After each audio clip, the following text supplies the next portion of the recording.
Yo, this is Chris Gotti Lorenzo, and this is Giving the Business with my partner, Don Dinero. Don Dinero que volar, Mr. Money for the Gringos. Business. Yeah, Giving them business, and we have a special guest. Yes, sir. You know what I'm saying? This guest is everything for me. This is my brother. This is Irv Gotti Lorenzo. Hello. Yeah. Still murder. You know what I'm saying? And Hello. We wanted to just dive into a bunch of different topics and go into different spaces. You know, everyone always asks me how we started, so I'm going to start from the essence in the beginning of just go back to your days and how you remember starting and becoming. So we get through Mike G, and then all the labels come in. What happened? TVT because of the sample. Me and Steve Rifkin joke all the time. It was my first time. Loud Records. It was my first time seeing RZA, and that's when the Woo was on fire. It was on fuego. So Steve Rifkin was like, I don't sign nothing unless the RZA approves. And after I seen the Wu-Tang, the series on Hulu, nigga, he sampled Denise Williams free. Yeah. He sampled the same sample. So when he heard the record, that nigga was like, in true RZA form, yo, bang, that's dope. and walked out. But he told Steve, that's dope. But when I seen they little series, he used Denise Williams free for his sample. I Love You Rochdale, one of those records.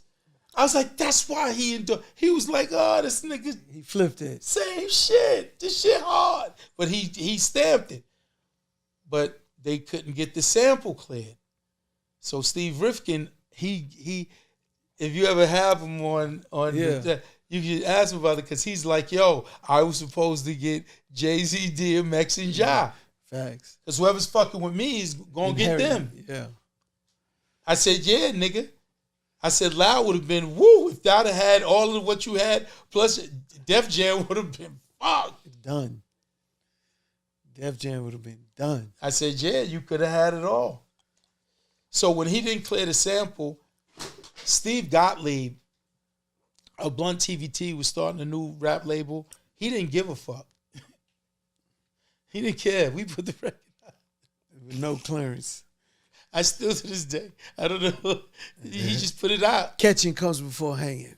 I changed a few things, but that's when I was producing for Dolo.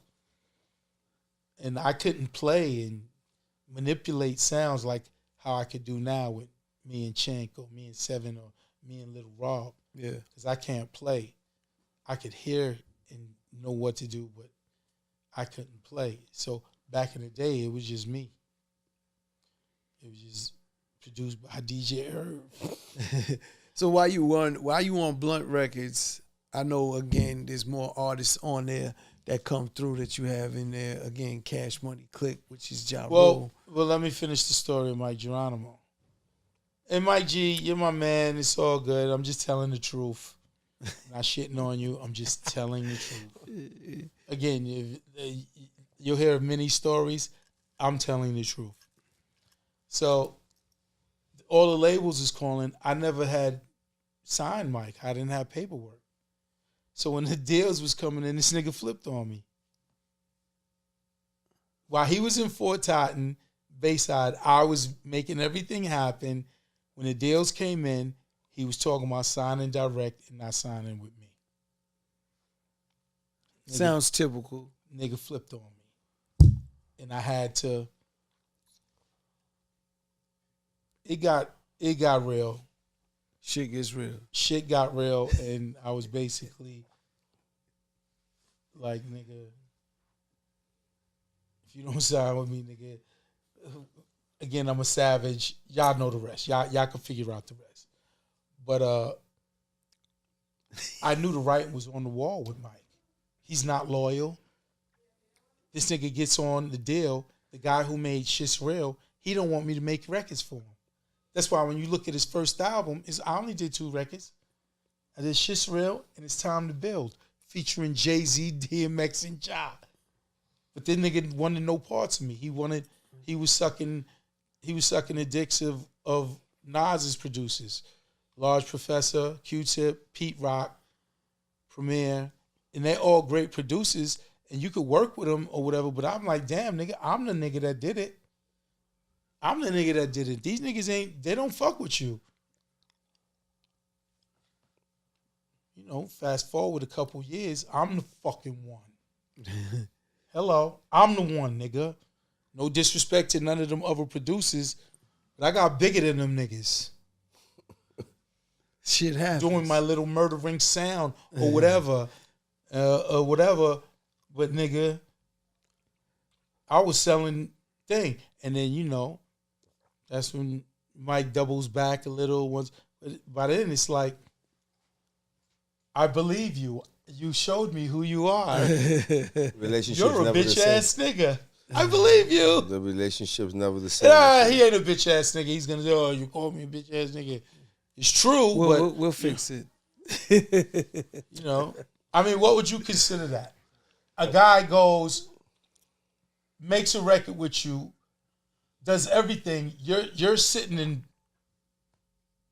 an army base while I'm laying it down. I get Hype Williams to shoot your video. 5 racks. I purposely shoot the video in Hollis, Baisley, 40, Rochdale, Flushing. We shot that video as you're a Queens. This is Queens. Every part of Queens claimed this nigga. After we did. That nigga we from 40. That nigga from Baisley. That nigga's from Hollis. That nigga's from Shadyville. That nigga's from Fort Totten. But all the Queens, from crazy ass Queens, it was like immediate Queens. Embraced. But it also was immediate Queens because of my foundation with being DJ Irv and selling mixtapes. So all the stores on Jamaica Avenue used to buy a box of 10 for $60 and sell my mixtapes. So now, the same nigga that we sold his mixtapes has a record. We know that his audience loves this. All these Queens niggas love this nigga. That was why he helped break him, because of what I foundationally built with being DJ Irv, Jamaica Park, mixtapes. I was a Hollis nigga, but my man Big Rich, shout out Big Rich, he'd be like, yo, niggas love you in 40. I'm like, word? I'm a Hollis nigga. He's like, man, niggas love you. So at late night, I be in 40 projects all night. I'll be in 40 all night for selling people my that don't tapes. know, that's Southside. Nigga, they loved DJ Irv and 40 and Baisley, all the Southside. They embraced me with open fucking arms, yo. Yeah. And open arms, the whole of Queens. Well, especially Jamaica Queens side. I was legendary, real quick. And I'll be in the hood. I'll be in 40, and 40 was weird because it's like, when you go deep in 40, it's one of those projects you just look around and you like, I'm surrounded by projects. You stuck. Right, stuck. I'll be deep in 40 with all them niggas with Big Rich playing music, and them niggas embrace me and love me, open arms. Same Baisley, Rochdale, all that shit. Facts. So yes, I'm a Hollis nigga, but I'm bigger than Hollis. I'm a Queens nigga. He's like, yo, you over there Southside. I'm like, them niggas, I got love for them niggas.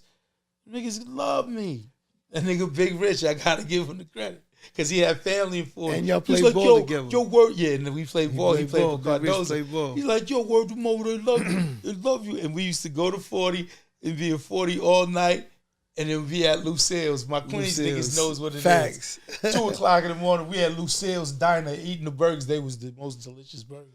So all your relationships that you had that you built was able to pass on that clientele to That's what I'm saying. A big part of Geronimo blowing and my thing was the foundation that I've been building probably for like 6-7 years. Hanging out there in the projects, giving out on the south side. Jamaica Avenue, which is the Coliseum, which is where everyone from Queens goes.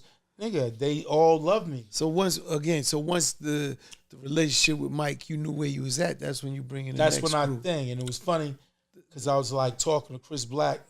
He's 2/5. He's selling drugs. We sitting there kicking it, and I'm like, I ain't got nothing with this nigga Geronimo. Because look, he was signing my production.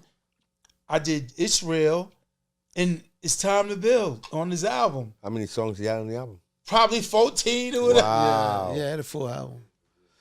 So he wasn't fucking with me. So I didn't want it to stop. I started making money and I didn't want it to stop. Chris Black. I could rhyme. I was like, nigga, shut the Jody fuck up. Mack. Jody Mack. I was like, shut the fuck up, nigga. You sell drugs, nigga. You a hustler. He said, but now I'm in a group.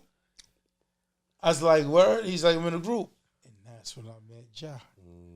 Cash Money As soon Click. as Ja opened his mouth and started rhyming, I had the same feeling that when I first heard Jay, it was just a feeling like this nigga is different. So I immediately hustled. I made For My Click and Get the Fortune and got the deal with TVT for CMC. Steve Gottlieb was fucking with me. He seen something in me and was fucking with me. So once I do that, I was, I had told them all, like with Mike, Ja was like complete opposite of Mike Geronimo. Geronimo. He pledged allegiance. Yeah. Ja from day one was like, nigga, He's different. it's to the death. He was like, he wasn't questioning. And, when you let Ja, he tells it's crazy because he was like, in the beginning, he would do a lot of shit just to get my reaction, to get me to say it was dope. He didn't care about no one else. And I brought Ja everywhere. And that made him a beast. As a battle I brought rapper. him to Brooklyn and fuck with Hove. I brought him to Yonkers and fuck with X. And he was seeing these niggas. And he definitely made him see like it was a different level. Steel sharpens steel. What? He was seeing it. And he was a beast. But he was someone that was my guy. And he was down. When you're telling the story, I'm actually noticing that the Geronimo situation is a blessing in disguise. Yes. It gets you in It's the all door. blessings. It gets you in the door. It's all blessings. And from the door, it doesn't matter because life is about choices and decisions. He made his move on the chessboard. I submit. Right? And then all of a sudden, I submit. So even back then when I wasn't saying I submit, it was still a submission because everything that we talking about turned out to be the road, Listen. the path, the journey. God holding my hand. La, da, da, da, da, da. I'm telling you. He protects children and fools.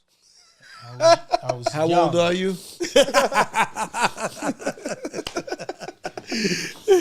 No, that's a fact. We was young and ignorant. So, yeah, we was They fools. say ignorance is bliss. Yeah, that too. But, we go there. You got Ja Ignorance Rule. is bliss is a big part of my story too. But yeah, You got Ja get Rule, Ja. Cash Money Click. Again, you still working with Mike over there because he's through your production company. not really. Because I know on that second, what was that? He Not was running really. under Puff. Mike came back. Mike came back after But do you have I was- two deals at this time? One deal No, with this Mike, is just- same company. Same company. Okay. they both signed to Top Dog Productions. And Okay. TVT Blunt or Blunt Records. Is the distribution signed at to the Blunt time they get the TVT. records out? Yeah, and well, they're, it's Blunt and they're, Records. and Blunt they're TVT is financing. the record label. Right. Top Dog Productions is the production. And that's the joint venture you had with Yeah. them. Okay. And they signed my production company. Okay. And,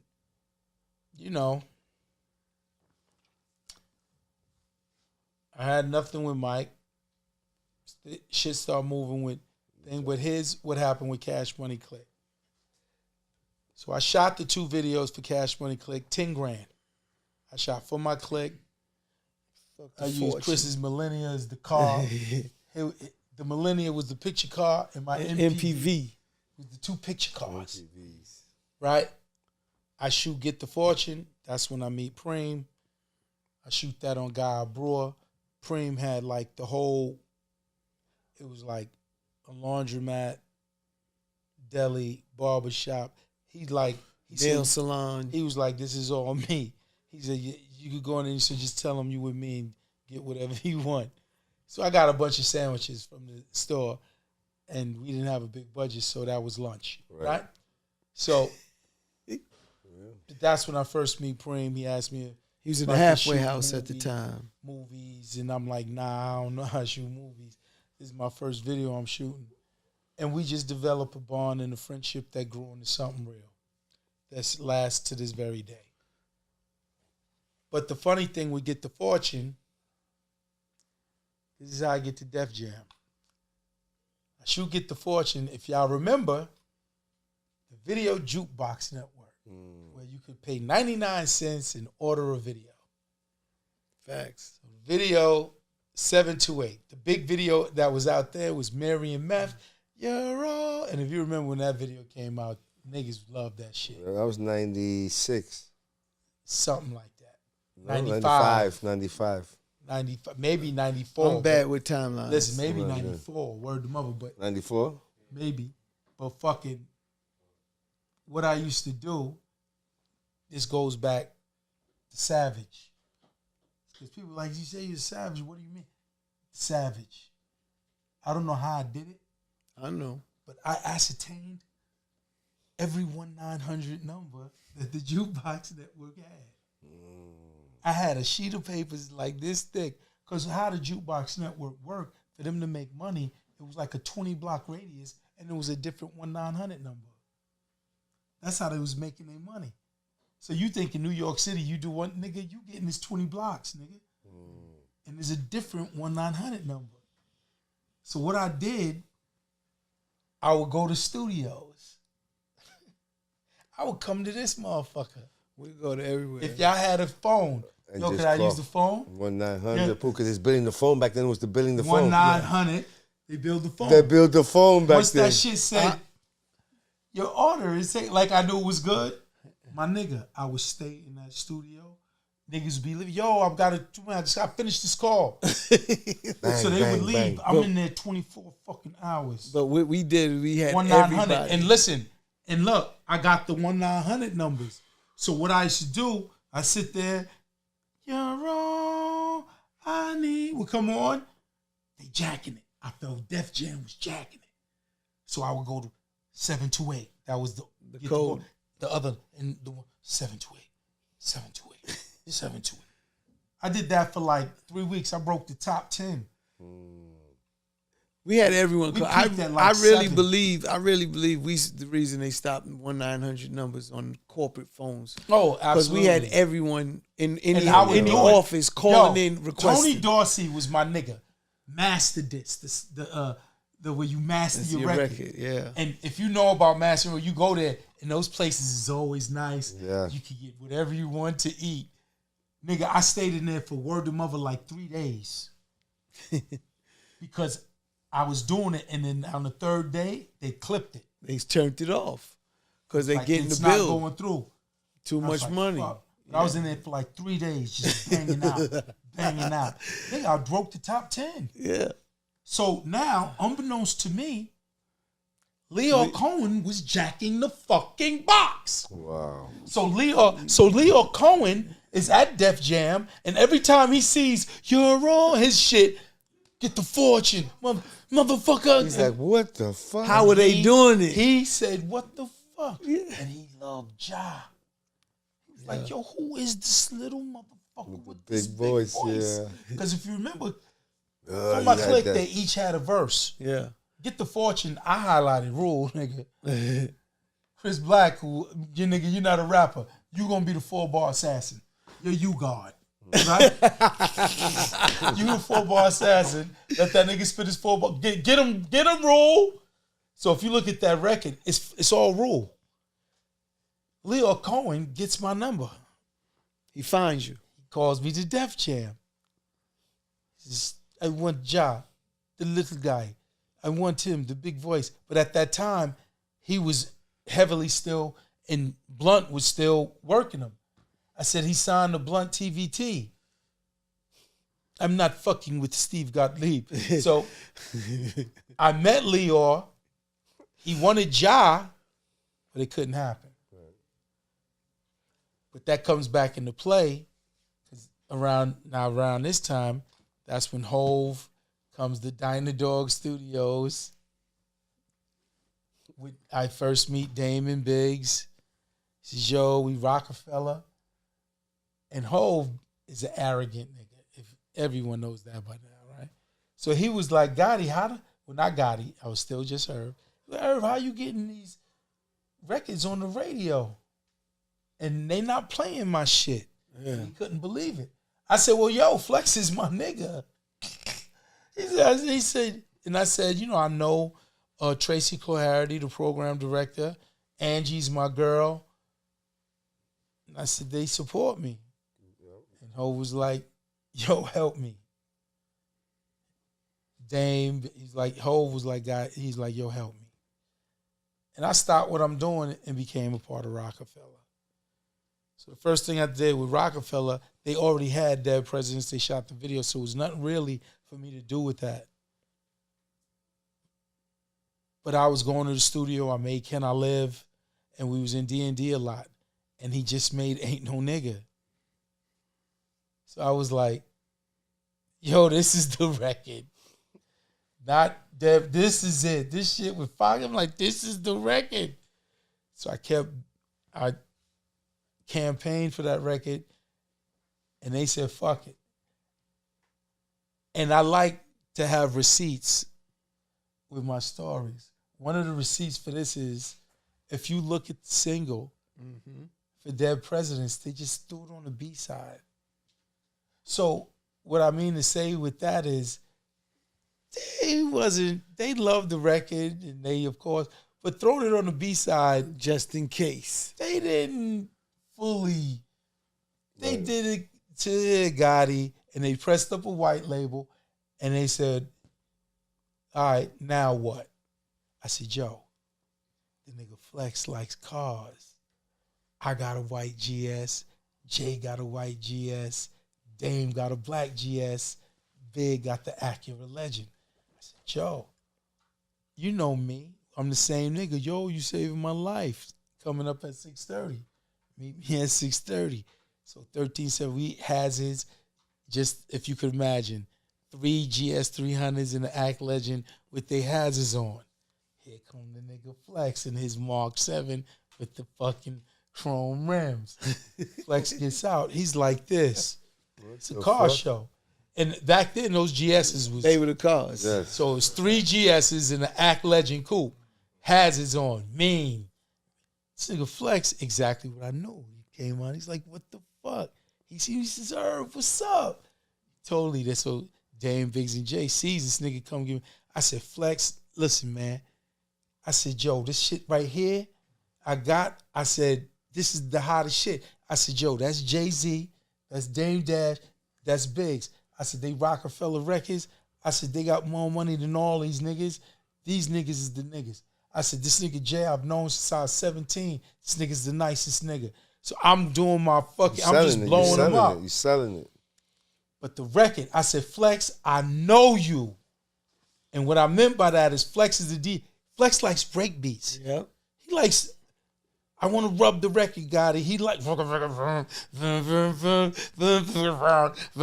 he's still, to this day, that's Flex. Yeah. Give a fuck if it's a new record. This is why I'm hot. This is why. He likes to, that's what he does. He wants the DJ.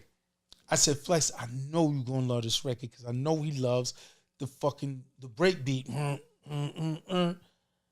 said, all right, I'm going to check it out. You know how we do. I'm going to check it out. Don't worry. And short, brief, he didn't get him a lot of talk time. They said, like, yo, we the movement, if you could help us out. Jay was like, if you could help us out. It was all good. But I was clearly the one that Flex fucked with. Nigga, he played that shit like 20 times, man. That night. Exactly what I thought he would do, he did. Nigga, me, Jane, they looking like, oh shit, it's happening. Because we know once, it's no turning back once Flex plays a record 20, 30 times one night. Flex was absolutely the guy to break all records out of New York. So, I mean, but when you say break records, today's era don't understand that. Right. The power of the DJ. The DJ was crazy. That nigga, Flex was the one. He was the one. Period. He played that record 20, 30 times. And in my opinion, RocAFella was born that night. Birth of RocAFella. It was born that Ain't night. no nigga. Ain't no nigga. Flex with went Foxy. Fucking in. And back in the thing when Flex went in, it seemed like the whole country was listening. Yeah. Even because it just blew. But then that's when, so the record blew. I got the record to like maybe 600-700 spins, the whole East Coast. And I was like, yo, I can't do no more. But I told Dame, Biggs, and Jay, yo, go bribe Kevin Lyles. I said, Kevin Lyles at Def Jam is I heard he's the illest radio nigga. I said, yo, bribe this nigga. Just give him a bag. See if it worked the record. These niggas brought a brown paper bag full of money, got a meeting with Kev Lyles and threw the shit on the desk. Kev Lyles, being a straight shooter that he is, he was like, I ain't gonna take that. But he says, what I can do is put it on a Nutty Professor soundtrack, the movie we got, and when it's on the soundtrack, I could work it then because it's on Def Jam. And he said, I'll give you like 40 grand for a video. They take the 40, Kev Lyles not working the record, it gets like 3,000-4,000 spins, and now RocAFella is off the charts. Yeah. Jay's lit. Also, what comes with that is they had a one-off deal for their first album with Freeze Priority. So now the album comes out, goes gold, Jay's anointed as the next big thing, and they're free. But that, with Kevin Lyles, that started the relationship to bring RocAFella and Jay-Z to Def Jam. Def Jam. Crazy.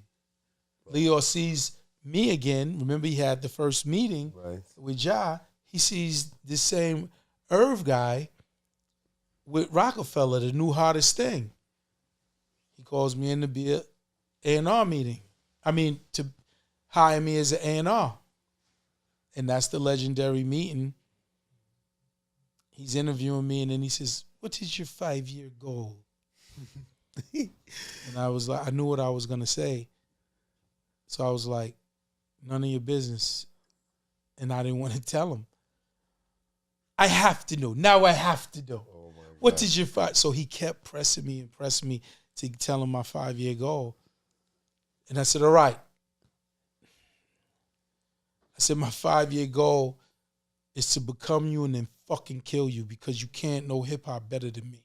So there it is. That's my 5-year goal. I'm going to fucking kill you. This nigga. Yeah. Cut this motherfucker a check. He loved it. Nigga, I told him straight, I'm going to fucking kill you, yo. Saying, you don't know hip-hop more than me. Jewish dude, like, fuck out of here. I'm going to kill you. That's my 5-year goal. Fuck it. If you don't want me no more, fuck it. That nigga gave me a check that day. And he overpaid Smartest me. move he ever made. And he overpaid me. He says, what are you making? I said, yo, I'm at Blunt TVT. He said, what are you making a year? I should have fucking lied.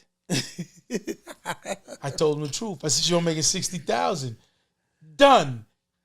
The guy, Joseph Farina, handled the money, cut the checks. So Joseph, Kathy, get Joseph. Joseph comes in. And if y'all know Lyor, he's super bossy. So everyone is afraid of him. All of the employees and workers, they scared to death of this nigga. Joseph peeks his head in Leo's office. Joseph, we're hiring Irving Lorenzo. Because he told me to quit TVT, it was November. So he said, I'll pay you the 2 months and then you start in January. But I'll pay you to just quit, leave them. He says, we're going to hire him. He's going to start in January. But we're going to pay him $10,000, $2,500 every 2 weeks until January 1. Go. And he barks orders. Hey, but you said you was overpaid. Listen, so me and BJ's up there. So I'm listening. I said 60,000. 60,000 is $5,000 a month. Let's do the math, right? Yeah. So he told Joseph Farino for November and December, I'm telling him to quit. He's going to start working January 1, but pay him $10,000, $2,500 every 2 weeks. Right. I go to Joseph. It was me and BJ. Joseph give me a check in the envelope. I walk down, I open the envelope. It's $10,000. I said, BJ, this nigga gave me he was supposed to give me $2,500 every 2 weeks. He gave me $10,000. I said, Joe, let's go back and see if, because I said, he's supposed to give me $2,500 every 2 weeks. So I peeked my head in Joseph Reed's office. I said, Joe, so I'll be back in 2 weeks for the $2,500. He said, yes, that's what Lyor said, $2,500. He was Indian. He was like, yes. I said, okay, I'll see you in 2 weeks. I closed the door, told BJ, run. on? BJ, nigga, BJ, y'all know BJ, big nigga. He said, Shout out BJ. We fucking flying, thinking we stole, but he said it wrong. All he heard was Lyor say, give him $10,000 plus $2,500 every 2 weeks. People are scared of Lyor. He's too scared to say, hold on, $2,500 every. But again, remember, Lyor, they afraid of him. He runs out the office. All he heard was give Irv $10,000. You got an extra $7,500. He said, Joe, give Irv $10,000, $7,500 every week. But here's the skinny. I was making just $60,000, no bonuses, when I with DMX, Jay-Z, like DMX's Dark and Hell is Hot. Jay-Z, Can I Get Her on Hard Knock Life album. Rush Hour soundtrack. Let me give you the numbers. DMX's Dark and Hell is Hot, 7 million. I always do worldwide, guys. I don't do just, because a record sold in fucking Africa, it's still a record sold. So I don't know why they do just domestic thing. That's the record company where jerking niggas. Because they don't pay you on international. If you got a 18-point royalty rate in the domestically, trust me, you're international, you're probably getting thing. And it's so crazy because the same content or the same product that they're paying domestically, international gets it for free. Yeah. Like there's an international budget.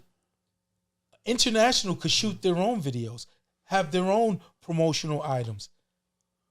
So they don't ever spend the international money. It's a great Ponzi scheme for the record label. It's all rape and pillage. That's another story. Yeah. But so it's Dark and Hell is Hot, 7 million. Hard Knock Life, 8 or 9. He flirted with Diamond. Rush Hour soundtrack, 4. Then Flesh of My Flesh, the second album in December, another 5. Top of the next year, Ja Rule, Vinny Vedovici, 2-3. I'm making $60,000 though. You just let's say 7, 8. That's 15. 4. Over 20 19. Another 5, like 25 million. That's probably that. They probably in that fiscal year, Def Jam probably did like 300 million in billing just with those projects. You get kicking Foxy. I did like a couple records for her. I think she went double platinum. But at that point, at that point, it's crazy. It may sound, double platinum wasn't even exciting. I was like, double platinum, we fucked up. So now you got again, just to recap, going back, you're all the way up to, you're now at A&R at Def Jam. Yeah. With all these artists you brought in, you from Jay-Z, Ja Rule, DMX, worked on pretty much the entire. Tina Davis, since that's the homie at Empire. Yeah. And Tina Shout Davis, out Tina. Shout out Tina. But Tina, did she get on a documentary? I think so. Yeah. I think they flew out there and got her. That's good. Tina Davis is the homie, but she wasn't the homie when I got to Def Jam. Yeah. Her and this guy named James Jones was the VPs of A&R. So in essence, they was my boss. And if I tell you, out of the first meeting I had, they're giving me what an A&R's duty is, what I'm going to be supposed to account for, and all this. I'm sitting there listening like this. And I said, y'all finished? It was like, yeah. Yo, we got to sign DMX. Straight up, no faking, no fronting, nothing. Yo, we got to sign DMX. Dead serious. They laughing. Her and James Jones. It was like, learn the ropes first, big guy, and then we'll talk about. So left the meeting. Like a month or so, kept going on. They're not hearing me about DMX. They're not giving me no energy. So I quit. So I'm out the office for like a week. Lyor calls me. Where are you? I said, yo, I thought Def Jam was live, yo. I said, I really did. I thought y'all was the best label. I said, y'all niggas is lame. I said, I'll take my chances on the streets.